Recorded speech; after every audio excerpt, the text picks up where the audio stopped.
Welcome back and welcome to our AI in Focus segment. Now, at this year's Grammy Awards, music's biggest night wasn't just about who took home a coveted statuette. It spotlighted a deeper shift in the industry. The Recording Academy has updated its rules, allowing songs that use AI as a tool to compete. Now, as long as human artists remain central to the creative process. Beyond the awards, AI is also reshaping how fans are engaging with music.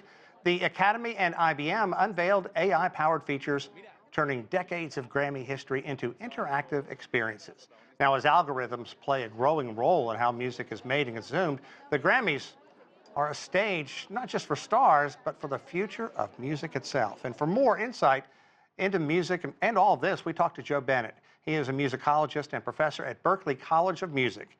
He began by explaining the Recording Academy's attitude on the use of AI in music.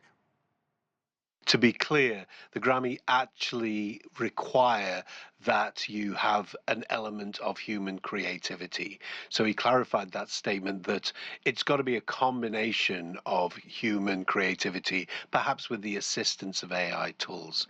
He also made the observation, which is something I recognize with my students at Berklee, that increasingly really high quality songwriters are simply using AI as an assistive tool, to help them with an idea, to maybe enhance a melody here and there. Yes, it is possible to type a prompt in and get a whole track out of it, but most people in the music industry are not using it in that way. They're using it as an assistive tool to prop up their very real human creativity. Joe, dig a bit deeper, if you will. How can a producer or artist use AI in their work? That doesn't mean the entire removal of the human factor. Well, one of the simplest examples that I think a lot of people will be able to relate to is simply writing the lyrics.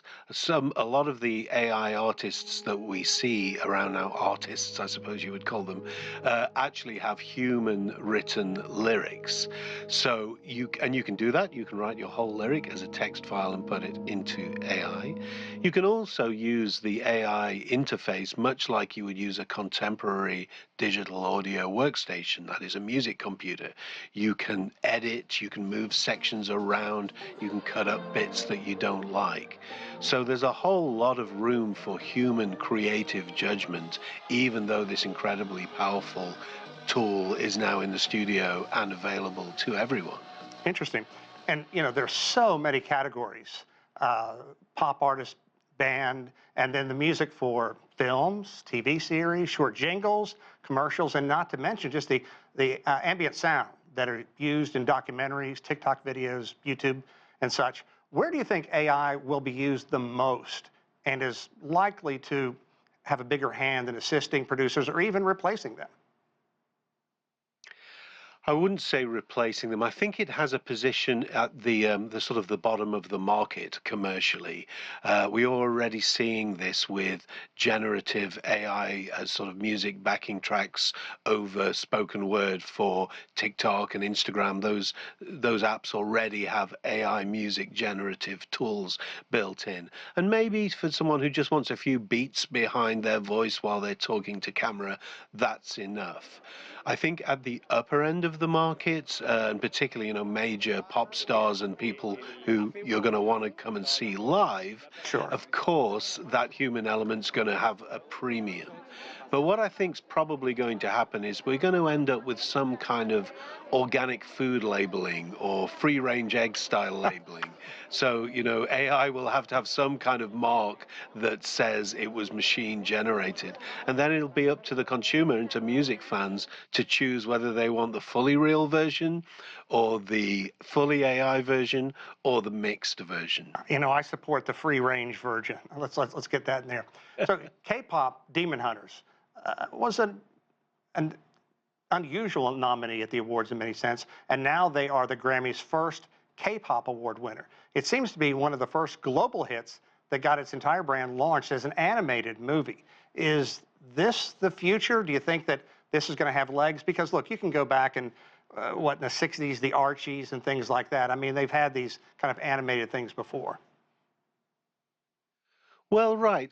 And actually, when you think about it, Grammy-winning songs coming out of animated movies is not new. You know, from my recollection, I think Aladdin had A Whole New World was a #1 hit in many countries. Beauty and the Beast, of course, the title track of that, I Lion think also King. won a Grammy. Yeah. Lion King, absolutely. Frozen, Let It Go. We Don't Talk About Bruno from Encanto. So the Grammys have long rewarded songwriter creativity in animated movies. And, you know, I've seen K-pop Demon Hunter. It's a terrific animated movie. It's a great story.